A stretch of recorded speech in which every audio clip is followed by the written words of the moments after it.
Utah representative in the House of Representatives. My district is District 73, which is San Juan, Cane, Wayne, Garfield, Paiute, Beaver counties, soon to be San Juan, Cane, Wayne, Garfield, Grand, and Emery counties. So it's a large district, home of the Bears Ears National Monument, home of the Grand Staircase National Monument. I was county commissioner in San Juan County for 8 years prior to joining the House of Representatives. And so the presentation that I want to go through is the layers of ownership in San Juan County. A similar presentation could be done in any of these public lands counties. So I'll just jump into it with kind of a history of the public lands and private property in San Juan County, which is down in the southeast corner of the state. So we start out with, if we're looking at the map, we start out with just the county as it was before there was any layers of land use on top of it. So kind of a blank slate. And then we bring in the Utah Navajo Reservation, the Ute Reservation. So this first overlay just shows the tribal ownership in San Juan County. Like I said, there's some Navajo Nation and some Ute land that's there. And then the next layer that we'll bring on is BLM land. So this layer shows in yellow, you've got the BLM land. In green, you've got the National Forest Service. The purple is the National Park Service or National Recreation Service. You've got the blue sections, which are the state school sections. And it's really important how that pattern is laid out. That was, at statehood, we were granted 4 sections per township. And so you can see that creates kind of a pattern across all of the public land. And I always refer to that as a safety net.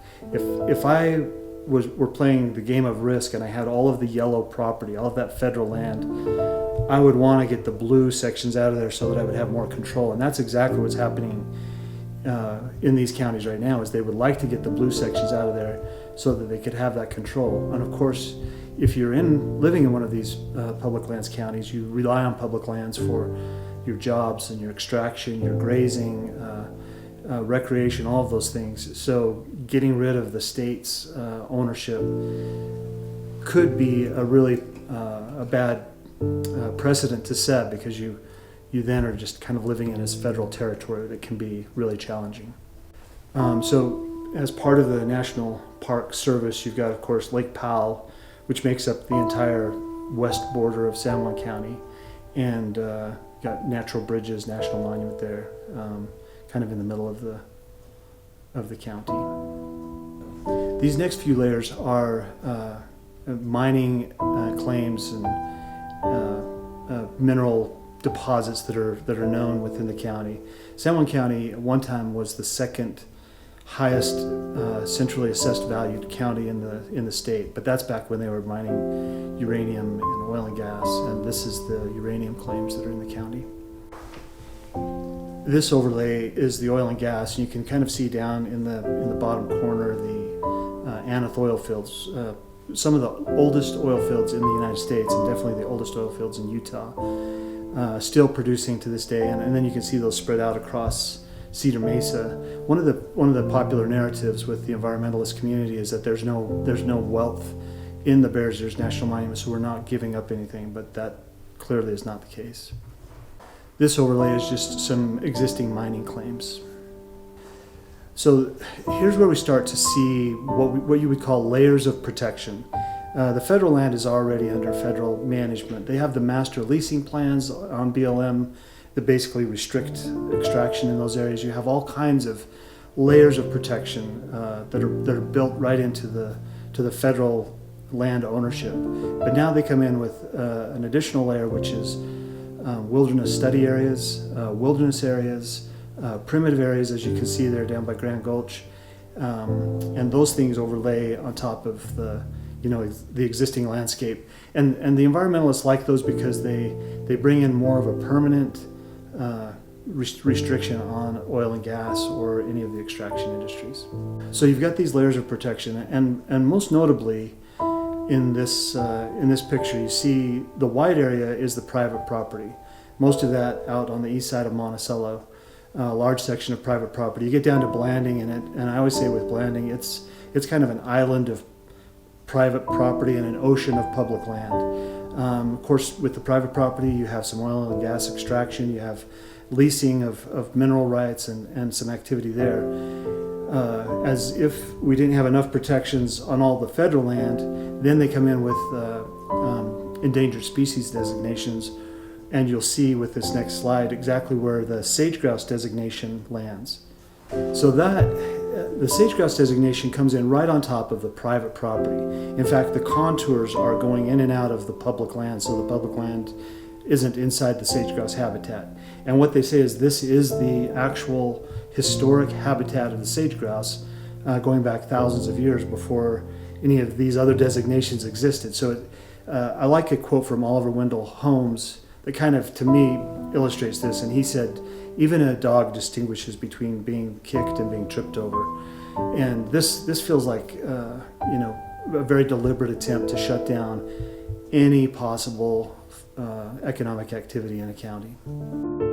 You have your private property there. They put in a sage-grouse designation or any other endangered species, and without your consent, it puts restrictions. Your cows are forbidden from stepping on a sage-grouse lek or disrupting the wetlands. If you want to build a barn, and now you have to go and get permission from the U.S. Fish and Wildlife Service to make sure that you're not going to interfere with those things. And what really happens is all of the speculation activity on oil and gas investment, it goes away. It just dries up because people don't want to be dealing with that sage-grouse or that endangered species designation.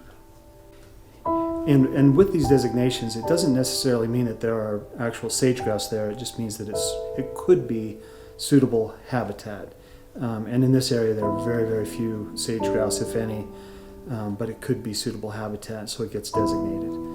When the federal government designated the sage-grouse habitat, which we have actually had lifted since then, and it goes back and forth depending on which administration is in play. We're expecting it to come back now, but when we asked them, have you considered the economic impact of this designation, they said yes, and you'll live was their response to that. So total disregard, arrogance of that designation is pretty offensive to the people who are truly, their livelihoods are at stake, their ranches, their farms are at stake. So on this last slide, this is the Bears Ears National Monument that's overlaid over the top of this. So you've got 1.4 million acre national monument, and all of this done in the name of protection. The Bears Ears is going to somehow be lost if we don't put on this additional layer of protection. Interestingly, when you look at the Bears Ears National Monument, there are certain features. Down in the corner there, we've got a donut hole on what we call Black Mesa. When that came out, I asked the congressional delegation, what is that donut hole for? They couldn't answer me. They didn't know. And over on the west side of the county, you've got this kind of island of national monument separate from the rest of the national monument with a big swath of yellow land in between there. It's like, why would those just not connect? And nobody could answer that question. I was sitting in my office in Blanding, and I pulled this map out, kind of just showing it to one of my mining friends there, and he said that's where all of the Uranium One claims are. And if you know your history on uranium, Uranium One was the uranium company that Hillary Clinton brokered the deal with Russia to sell. So whatever that means out in that part of the county, I'm not sure, but there's more going on here than just protection. In fact, protection is not the objective of the environmental groups. It really is to control the land, and they understand when you control the land, you control the economy, you control the people, and also I think worth noting, the Bears Ears National Monument, the Grand Staircase National Monument, that were both reduced dramatically by Trump, reinstated by Biden, are part of what they call the Red Rock Wilderness Bill, a big bill that's been on the books, presented by Dick Durbin in Washington for years, and they want 9 million acres of wilderness. So when we talk about wilderness, we're not talking about some nice places where you can go and visit. We're talking about places where you can't visit, where there are no roads and there are no people, and so that's that's kind of a significant part of this puzzle, and that's kind of where this whole thing is headed. From a state standpoint, what we need is from the very top, from the governor, from the legislature, they need to understand what they're talking about when they talk about doing these massive land deals, when they talk about swapping out our state school sections. They need to understand what really is driving this. It's not a national monument that's driving it. It's the desire to take the land that drove the monument designation and the endangered species designations. And as a state, we've got to step up and step between the federal government and the people that are trying to live their lives down in that corner of the state and across all of Utah. It's endemic. It's unnatural for a state to be 67% owned by the federal government. It's unconstitutional, violates Article 1, Section 8, Clause 17. That is really clear that the federal government can't own massive amounts of land inside the state. The purpose of putting together this map really is to educate people so that they can see, number one, that when they talk about protection, we're talking about land that is already highly protected. And number two, the land grab that's taking place there and the desire from environmental groups at high levels to influence the administration to come out and lock up resources, and mainly with a desire simply to control.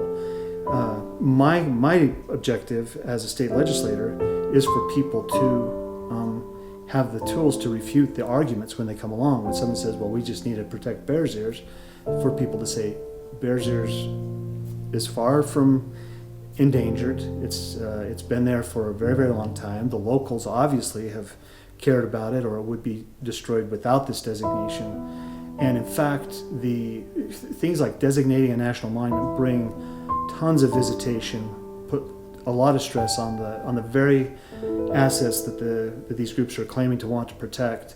The only thing that this does is removes extraction. And Utah needs their extraction industries. They need to be working on this. Down in this corner of the state, we've got the nation's last remaining uranium processing mill. It's important for our national security, for nuclear energy, for medical isotopes, all of these things. We're also processing rare earth minerals. And there are groups that really hate to see us engaged in that activity, mainly China that hates to see us engaged in that activity. And if you go back to these environmental groups like Southern Utah Wilderness Alliance, you find that most of their funding comes from outside the country, from Hans-Georg Wyss, out of Switzerland, and things like this. It's not an American initiative. It's very much a global initiative that I think if people have the right information, they would at least be able to speak up against it.